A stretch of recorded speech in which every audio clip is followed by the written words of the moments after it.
Locomotive number 1829 pulling your train today was built in 1951 by General Motors in LaGrange, Illinois. It was delivered to the United States Army.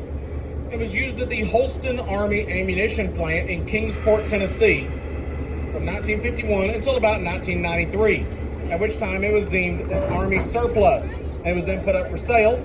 It was then purchased by the Tennessee Valley Railroad here for the wallet-busting price of $250. Shipping not included.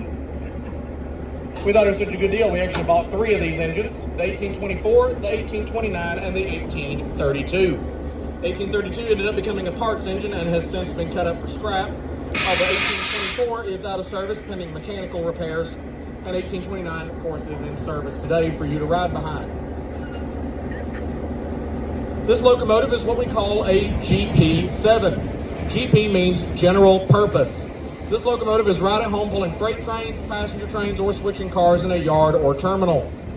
Inside that long hood behind the words Tennessee Valley is a 16-cylinder, 1,500 horsepower diesel motor. That diesel motor is doing 2 things. First, it's turning a big air compressor at the very back of the locomotive that makes air for the brakes because stopping is important.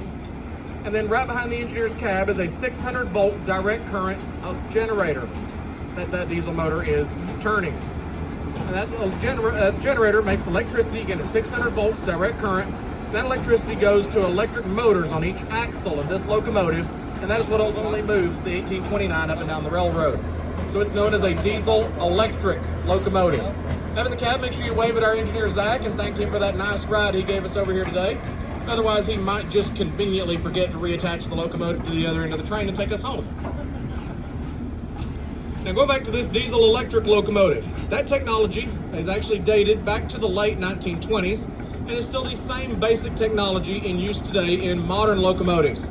Though today's modern locomotives can easily exceed 4,000 horsepower and are often running on alternating current versus the 1829's meager 1,500 horsepower. Now we're going to line the turntable up today with track number 2. We're going to do that so that our engineer and our trainman Justin can take the locomotive down to the other end of the yard. They'll go through a switch and they'll reattach the locomotive to the opposite end of the train to pull us back to Grand Junction. Now while they're doing that, you can either reboard the train or visit the East Chattanooga depot, or if you would like to take part 2 of our tour, you can follow me across the tracks at that little paved crossing right down there.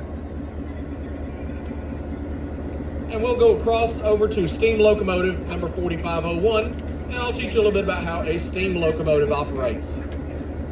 At this time, that does conclude our turntable demonstration, so if you'd like to take part 2 of our tour, you can follow me down here to the crosswalk.